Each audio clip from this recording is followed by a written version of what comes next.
Sophia Langston's delivery room erupted in gasps the moment her baby was born, not because of complications, but because the child, unmistakably black, lay swaddled in her arms beside her white husband. Within hours, she was thrown out, accused of betrayal, and forced into hiding. But she never once denied the child was hers. 10 years later, the boy collapses, and a DNA test reveals something no one saw coming. What if the baby never belonged to her in the first place? And if that's true, whose child was taken from whom? Sophia Langston had everything, at least, that's what it looked like from the outside. With her perfect white picket fence home in the elite enclave of Fairfield Hills, a charming husband with political ambitions, and a picture-perfect pregnancy, she was the embodiment of suburban grace.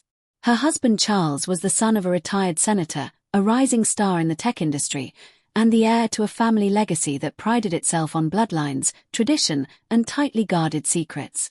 Sophia, once a spirited art teacher from a modest background, had risen to the occasion of wifehood with poise and quiet elegance, always aware of the unspoken expectations that came with marrying into the Langston name.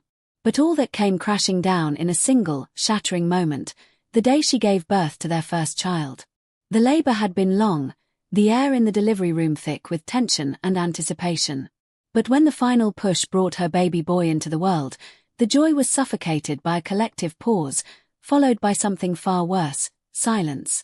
The child was beautiful, healthy, and undeniably black. The nurse holding him hesitated, glancing between the newborn and the white couple before her. Charles, initially frozen at Sophia's side, recoiled as if slapped.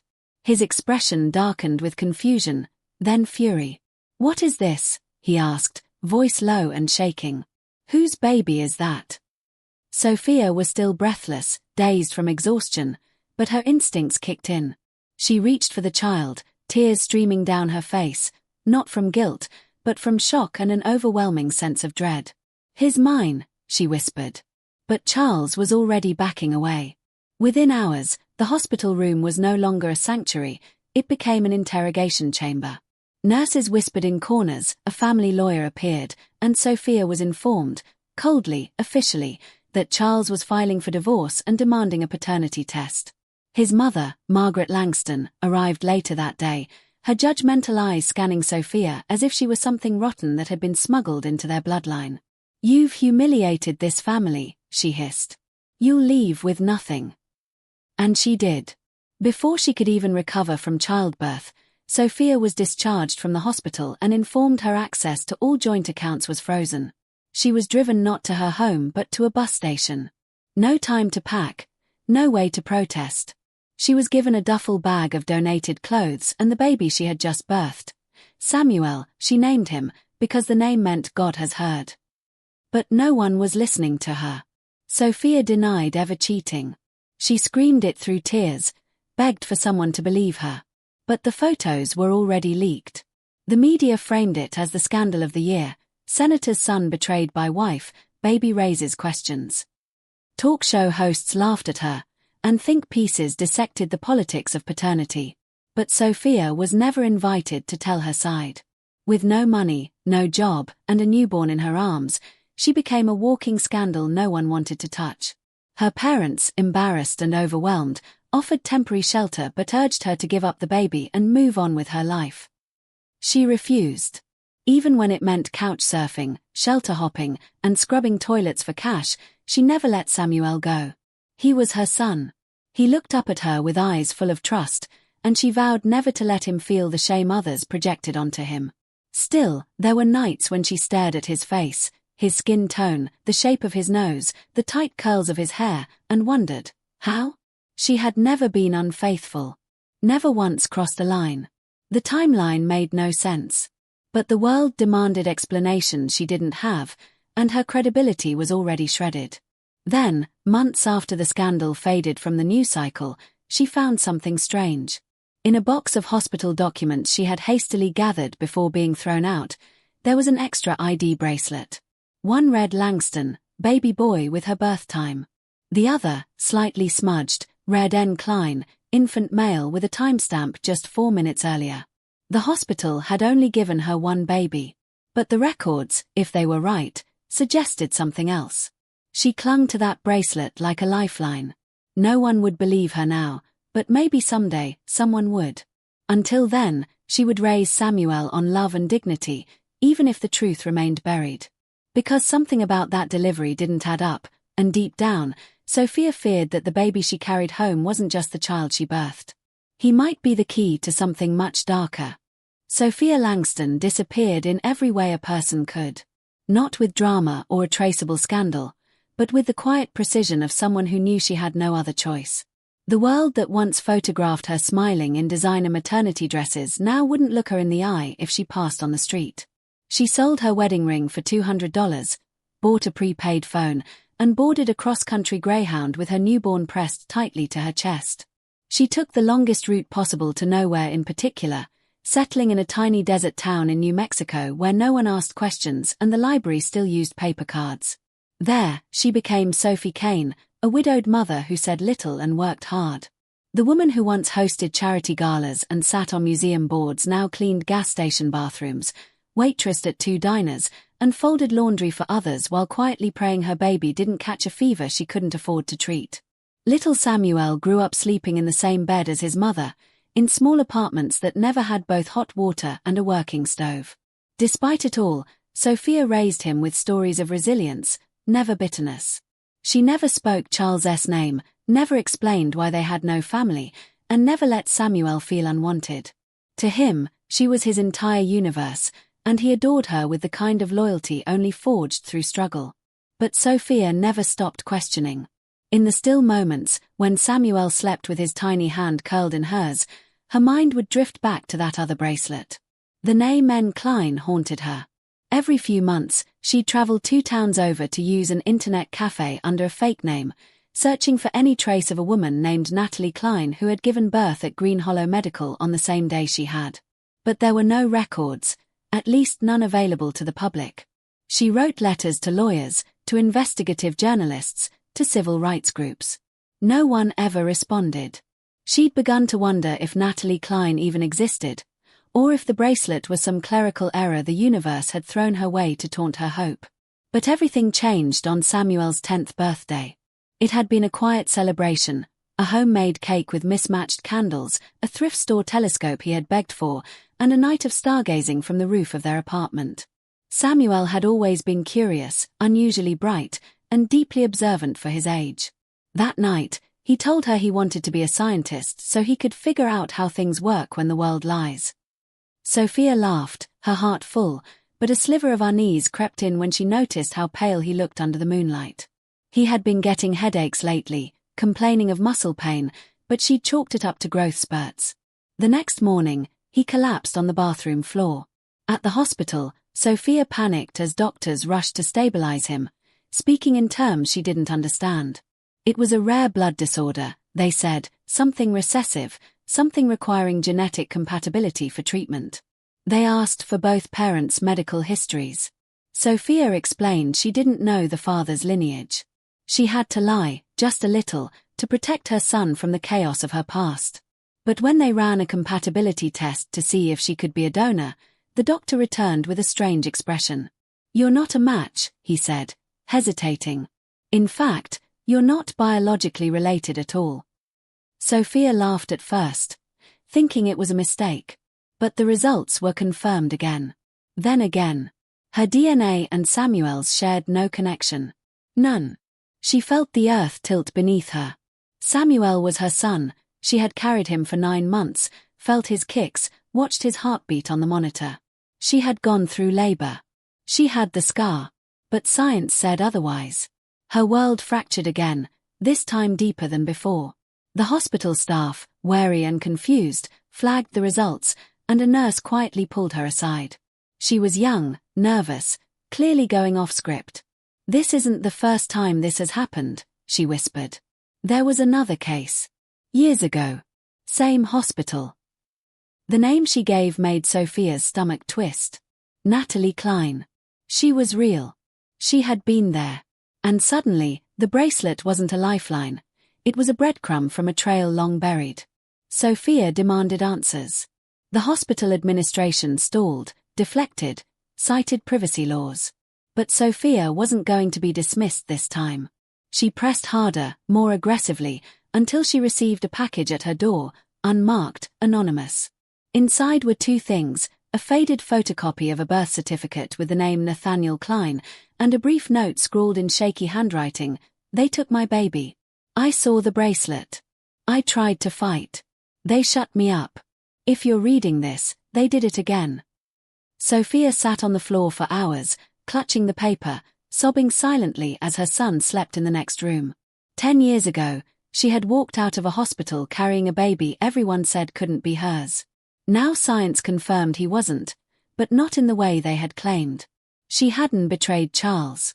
She hadn't lied. She had raised a stranger's child, and someone, somehow, had taken hers. That meant Samuel's real mother was out there, hurting just like she had. And her own child.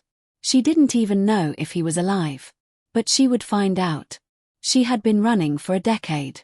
Now, it was time to return to the beginning, not as a disgraced woman, but as a mother with nothing left to lose. Sophia stood in front of the mirror of a rundown motel, staring at her own reflection as if searching for answers carved into the lines of her face. The weight of the envelope in her hands felt like a second heart, one that beat only for pain. The DNA results lay inside, confirmation of what the hospital had already shown her, but still, part of her needed to see it on paper to believe it. She had carried Samuel in her body, watched his first breath, heard his first word, but he was not her biological son. The irony was cruel. For a decade, she had endured whispers, mockery, exile, and the heartbreak of raising a child she believed was hers in every possible way, only to now be told the lie wasn't in her fidelity, it was in her womb.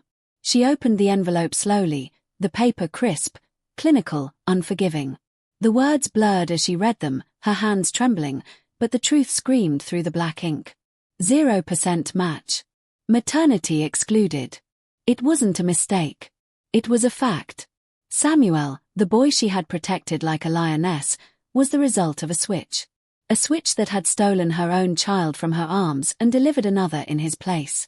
Fueled by rage and a mother's aching hunger for truth, Sophia contacted the one person she swore she'd never speak to again, Margaret Langston. Charles's mother. The woman who had once called her a disgrace with venom behind pearls. To her surprise, Margaret answered on the first ring. Her voice was just as cold as it had been a decade earlier. "I was wondering when you'd call," she said, not shocked in the slightest. The conversation that followed was laced with implications. Margaret denied involvement but let slip one critical detail: "You should have read the fine print on the donor agreement." Sophia froze.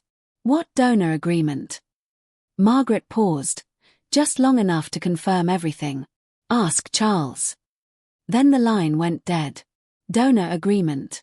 That night, Sophia broke open the last box of documents she'd kept from the hospital. Paperwork signed in those frantic hours of labor, when she had been too drugged and overwhelmed to question anything.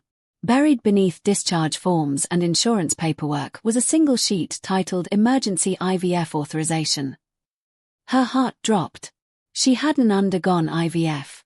Or at least, she hadn't meant to. That was supposed to be another couple in the adjacent maternity suite, a couple she'd briefly met, the Kleins. Natalie had spoken to her during a prenatal class, both women joking about how understaffed the hospital seemed. Natalie had been warm, nervous, and very pregnant. They'd even joked about their due dates being so close. It didn't seem funny anymore.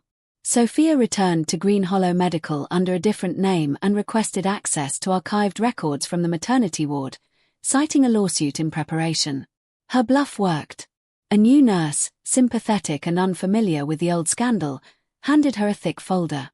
Inside were night logs, shift rosters, birth time entries, and a copy of the delivery report, only it wasn't her name on the first page. It was Natalie Klein's. Sophia had been signed into the wrong file. The record showed Natalie as having delivered a male infant at the exact time Sophia remembered. And Sophia? There was no record of her under her own name, only a patient listed as Mrs. Langston, with no attached medical ID, no digital record, just a hand-scribbled page stapled to the back. That wasn't an accident. It was a cover-up. Her hands went cold. Someone had ensured that the two mothers' deliveries were misfiled, either through gross negligence or by intentional design. And either way, it had cost both of them their real children. Then came the final blow. A bill tucked inside the folder, paid in cash, for a non-standard genetic correction protocol, whatever that meant. The receipt was signed by a Dr. Harlan, whose name Sophia had never heard before. She tracked him down, only to learn he had retired abruptly 8 years ago and left no forwarding address. But an online alumni article revealed something staggering. Dr. Harlan had worked in a partnership program between Green Hollow and a private fertility institute owned by none other than Langston Biomedical Holdings. Her ex-husband's family. They hadn't just exiled her. They had buried the truth under layers of bureaucracy, false paperwork, and hush money. But why? Why switch the babies? Why set her up to fall? The only plausible explanation chilled her to the core. Someone had realized a mix-up happened, maybe even before birth, and rather than admit fault and suffer the public fallout, they decided to let Sophia take the blame, to paint her as unfaithful and let the chaos erase the trail. Margaret had said, "Read the fine print." Charles had never even held Samuel after he was born. Was it because he already knew? If so, that meant this hadn't just been negligence. It had been premeditated betrayal. Sophia realized the only person who might know the full truth was the one woman who had disappeared from the story entirely, Natalie Cline. If she was still alive, if she hadn't been silenced or driven to ruin like Sophia had, then she held the other half of the key. The child Sophia had given birth to might still be out there, being raised under the name Nathaniel, unaware of the mother who had spent a decade searching through lies and shadows to reclaim him. And Samuel? What if his real mother had been looking for him all this time too? Sophia knew the system would never willingly undo what it had hidden. But DNA didn't lie. It was the one thing that had told her the truth when everything else had collapsed. Now armed with that truth, Sophia made a vow. She would find Natalie. She would find Nathaniel. And she would make the Langstons regret the day they decided to play God. Finding Natalie Cline was like chasing smoke. Every database Sophia searched came up dry, every trail she followed went cold.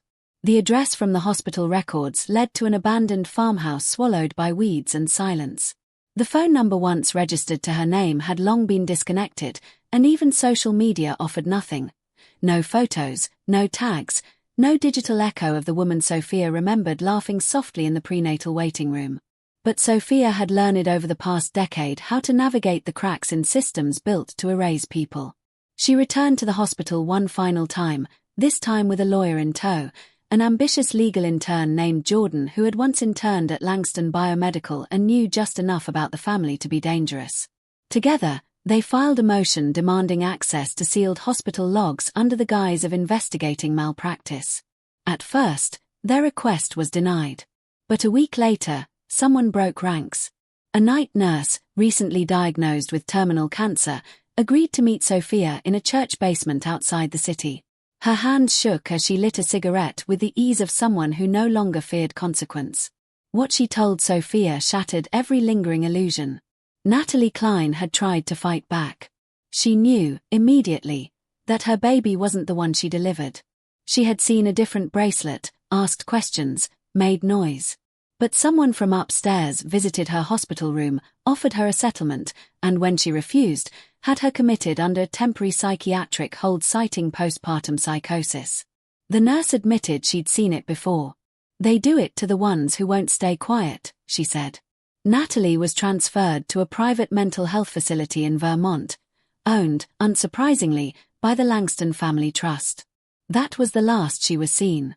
She had simply vanished into institutional silence, her name scrubbed from records, her child, Sophia's real son, renamed, relocated, and raised in the echo of another woman's womb. Sophia couldn't breathe as the nurse handed her a photograph, old, faded, torn at the edges.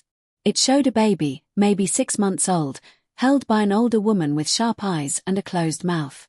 On the back, in smudged pencil, it read, "Nathaniel, Baptism Sunday." Sophia recognized the church. It was the same one where Charles's family had held countless fundraisers and political rallies. It was Margaret's church. Sophia knew then who had pulled the strings all along. Margaret Langston hadn't just suspected Sophia of betrayal, she had orchestrated the entire fall. From the donor mix-up to the baby switch, from the media smear campaign to the hospital cover-up, Margaret had designed it all with the cold precision of someone who saw her son's life as a dynasty worth protecting at any cost. Sophia remembered the woman's words that day in the hospital, "You've humiliated this family." But it wasn't humiliation she feared, it was contamination. Margaret didn't want a child born of another race, not under the Langston name, not in their spotless lineage. And when the IVF mix-up risked exactly that, she'd done the unthinkable. She'd buried the error under lies, swapped infants like chess pieces, and destroyed 2 mothers to preserve a name. Sophia drove to the Langston estate under the cover of dusk, her heart pounding, a manila folder clutched in her lap filled with DNA results, medical records, and a copy of the baptism photo. She wasn't here for revenge, she was here for truth. But when she arrived, she found the house dark, the security gates rusted, and the lawn overgrown. A neighbor informed her that Margaret had moved to a private care home upstate, suffering from advanced dementia. The empire she built was crumbling, and the puppeteer had been reduced to a ghost of herself.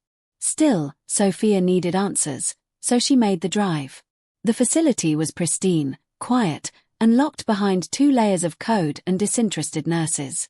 Margaret was wheeled into the visitor's lounge, her eyes vacant, her body slouched like a doll whose strings had snapped. Sophia sat across from her, placed the photo on the table, and said, "Where is my son?" For a long moment, nothing happened. Then Margaret's eyes focused, just barely, and she whispered, "You were never supposed to see him." Her fingers trembled as she reached for the picture. "They promised I wouldn't have to see him." Sophia felt the room tilt. "Who?" she asked. Margaret blinked slowly, her voice thinner now. "The lawyer. Charles. They said it would be better for the campaign." Sophia stood, tears burning in her throat. "Where is he now?" But Margaret only shook her head. "He was mine. I kept him safe. I did what was necessary." Sophia left before she shattered into pieces. Back in her car, she stared at the photo again, zooming in on a detail she'd missed before, a name tag on the woman's blouse, St. Ellsworth Academy. It was a private boarding school run by the Langston family's church foundation. The photo hadn't been from a baptism. It was a school visitation. The baby wasn't 6 months old, he was 4 years old. And Sophia's real son had grown up just minutes away from the estate where she'd once lived, raised under a different name, taught to believe in a lie. Now she knew who to confront next. Not Margaret. Not even Charles. But the boy who'd been taken. And the people who'd taught him who to hate. Sophia didn't sleep for 2 days after leaving the care facility. Her mind was a wildfire, fueled by rage, disbelief, and the relentless ache of 10 stolen years. The photo, now creased and stained with thumbprints, had become her beacon, and the detail from the uniform, St. Ellsworth Academy, was the key. A background check revealed the school was indeed under the Langston Church Foundation, known for serving gifted and at-risk youth. Translation: it was a grooming ground, a cloistered enclave where privilege disguised control. She drove there under the name of a freelance journalist writing a piece on religious education and trauma-informed teaching. Security was tight, but once inside the visitor lobby, she scanned the bulletin boards, the hallway portraits, and finally saw him. A boy with storm-grey eyes, dark wavy hair, and the unmistakable tilt of her own jawline. He was 12, now, standing next to Charles in a father-son gala photo, both in tuxedos, both unaware that they were smiling under a banner that celebrated lies. His name, according to the caption, was Nathaniel Charles Langston. He was being raised as Sophia's ex-husband's son. Not just biologically, but publicly, politically, and legally. It all snapped into place. Charles had known. From the beginning. Margaret hadn't acted alone. She'd helped cover a situation that would have ruined Charles' Senate bid before it even began. The IVF mix-up had threatened to derail everything, and instead of acknowledging it, they'd buried it, along with Sophia's reputation and Natalie Klein's existence. Charles had adopted Nathaniel, rebranded him, and was now raising Sophia's son in the very world that had annihilated her. She left the school that day with a quiet fury that hardened her resolve. For years, she had been running, hiding, surviving. But now she had proof. She had documents, photos, timelines, testimonies, and a child whose identity had been manipulated. Jordan, the legal intern turned ally, helped her file a lawsuit that would rattle every pillar of the Langston empire. Wrongful separation of mother and child, fraud, medical negligence, emotional abuse, and falsification of records. When the case hit the media, it was like an earthquake.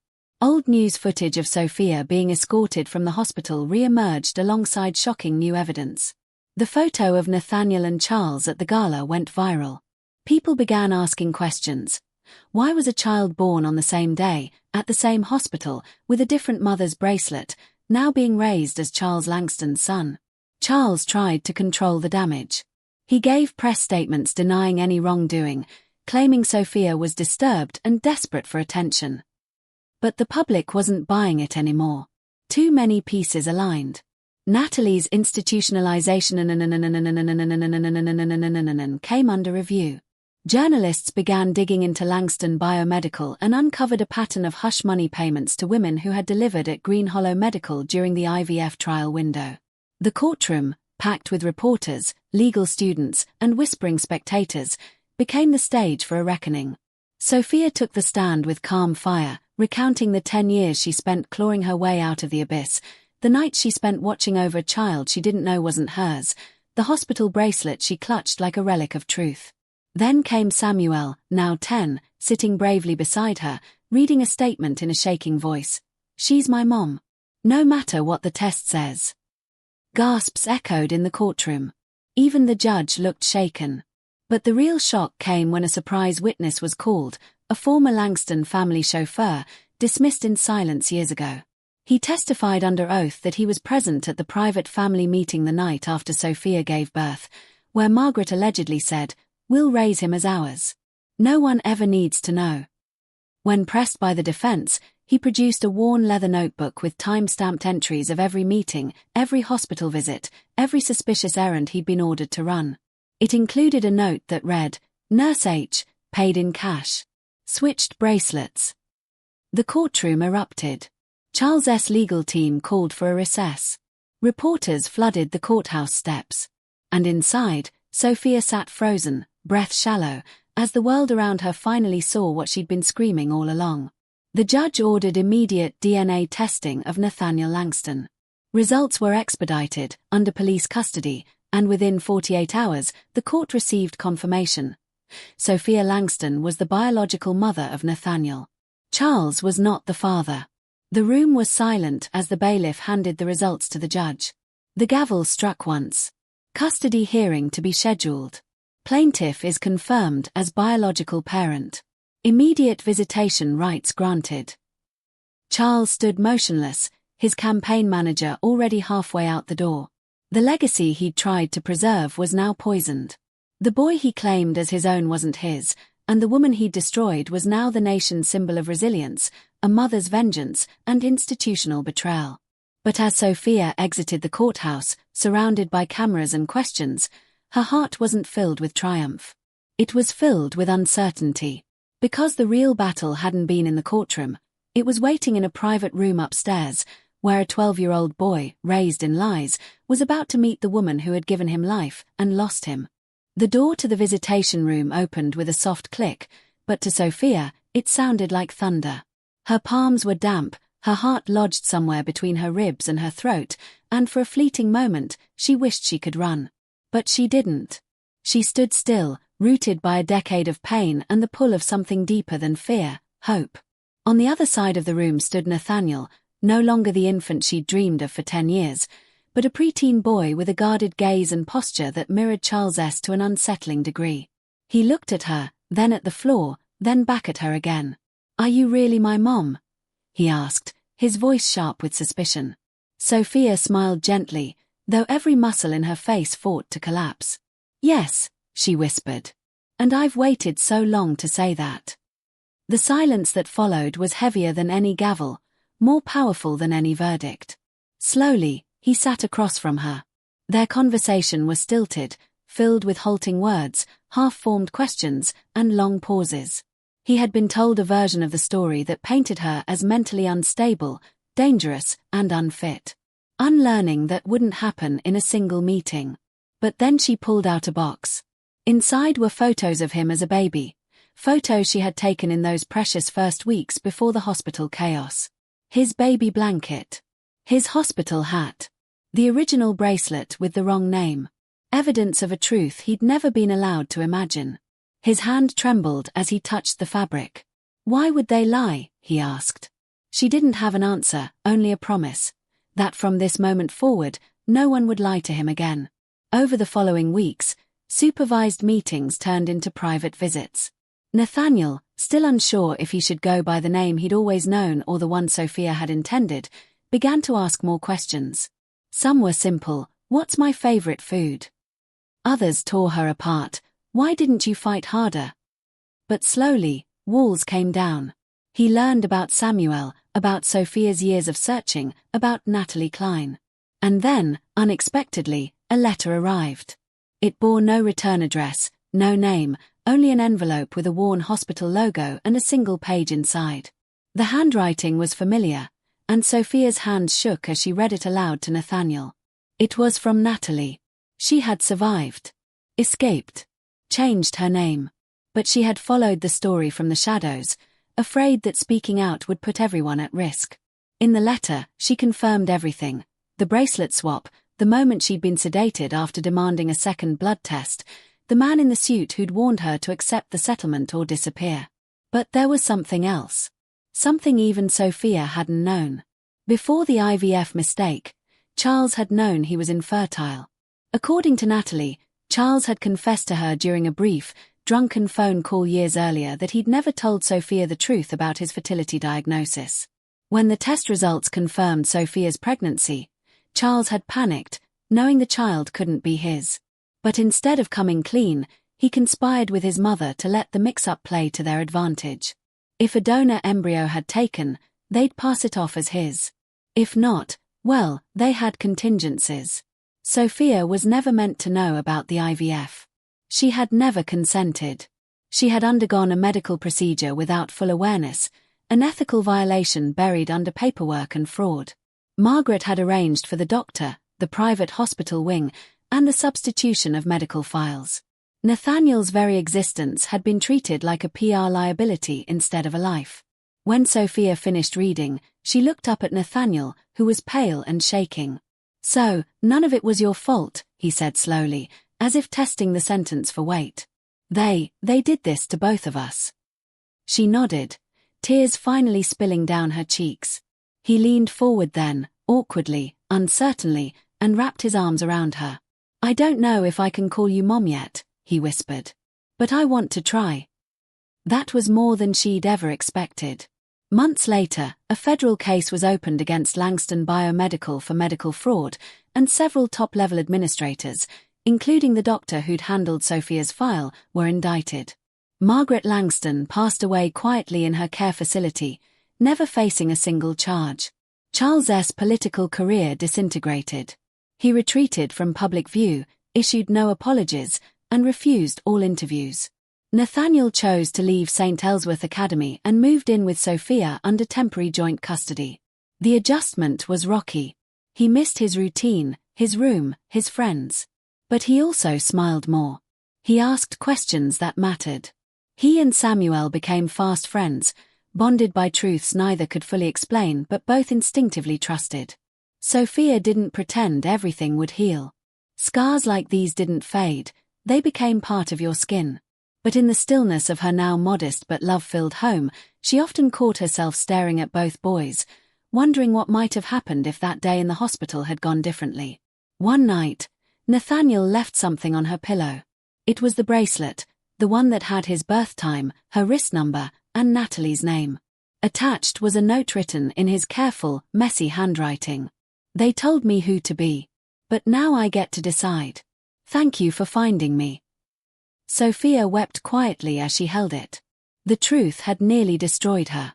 But now, in its jagged wake, she had something she never thought she'd reclaim. Her son, her voice, and a future neither of them had been supposed to survive.